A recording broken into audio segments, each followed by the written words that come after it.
Oh God, let my thoughts not be destabilizing. Oh God, this is the basis of my being. It is what I think that will influence what I see. It is how I see that will influence how I speak. It is what I speak that will create emotions of negative or positive emotions, either love or hate. What I possess here as emotions will dictate my sexual preferences. And my sexual activity will dictate how much energy I have left in my body system. Touch. Om Bhu Punatu Om Bhuvaha Punatu Om Swaha Punatu Om Maha Punatu Om Janaha Punatu Om Tapaha Punatu. Again, this is so important. You touch it a second time. Om Satyam Punatu Punaha Shira. And sprinkle all over if you can. Om Kham Brahma Punatu Sarvatra. I am a soul living in a body.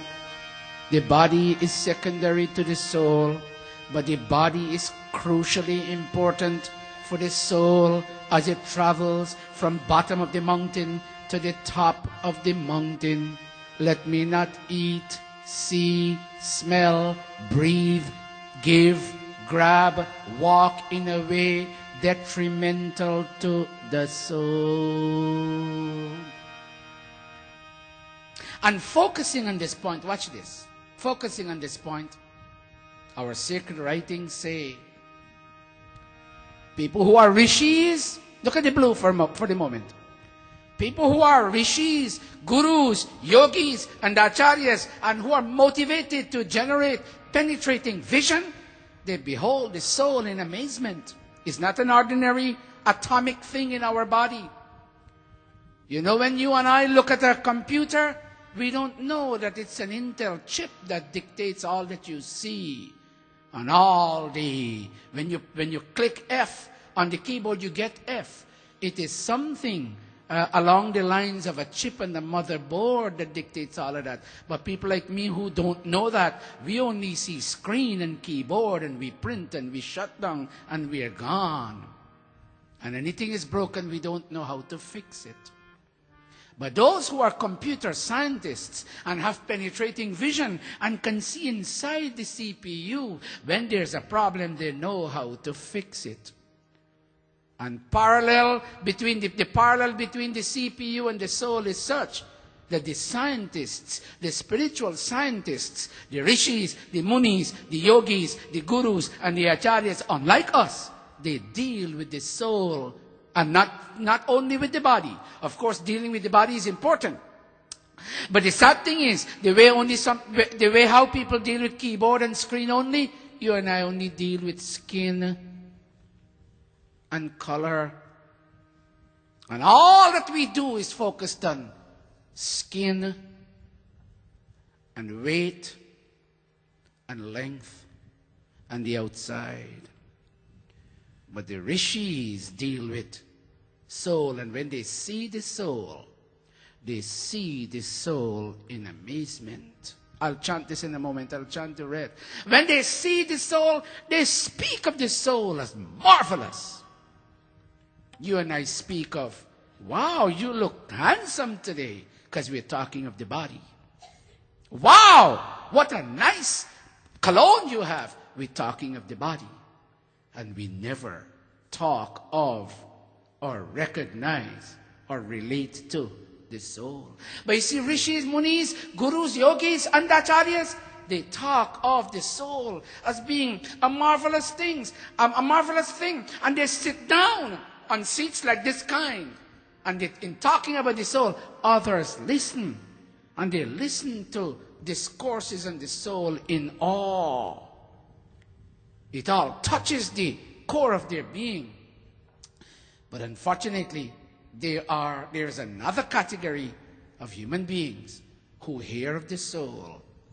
And the tragedy is, they understand nothing of the soul.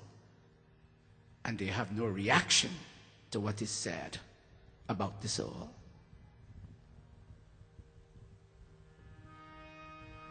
Very nice. Ascharyavat pashyati kashchidenam. Second read. Ascharyavat vadati tathaiva chanyah. Third read. Ascharyavat chainamanyah shrinoti. Fourth read. Shrutvapyenam veda na chaiva kaschit. And rishis beg you, they beg you, oh Satish, as you feed the body, feed the soul. And sometimes I hear the rishis touching me from behind, and I say, well, how do you feed the soul?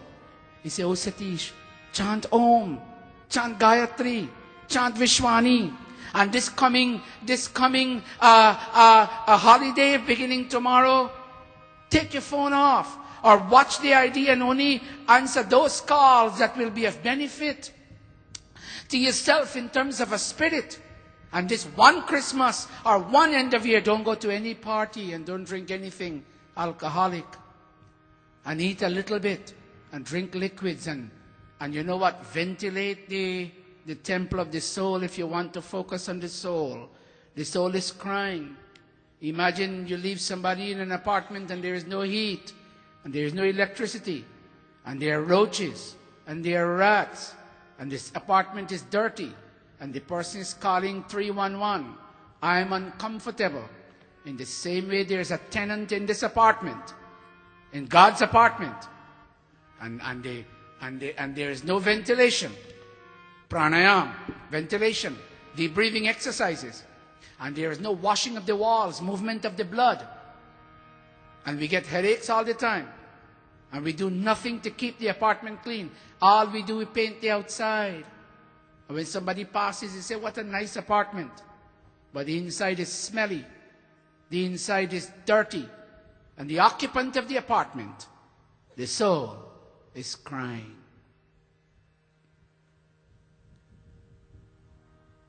The truth, read the black for me if you can. Read it if you can. The truth about each one of us is that I am a soul with a body. Unfortunately, each one of us erroneously believes I am a body with a soul. However, through constant listening, reflecting, and meditating, we can all one day realize the wonder that the soul is. In Vedic Dharma, this listen, reflect, meditate strategy is called, would you kindly say, Shravan, Manan, Nididhyasan.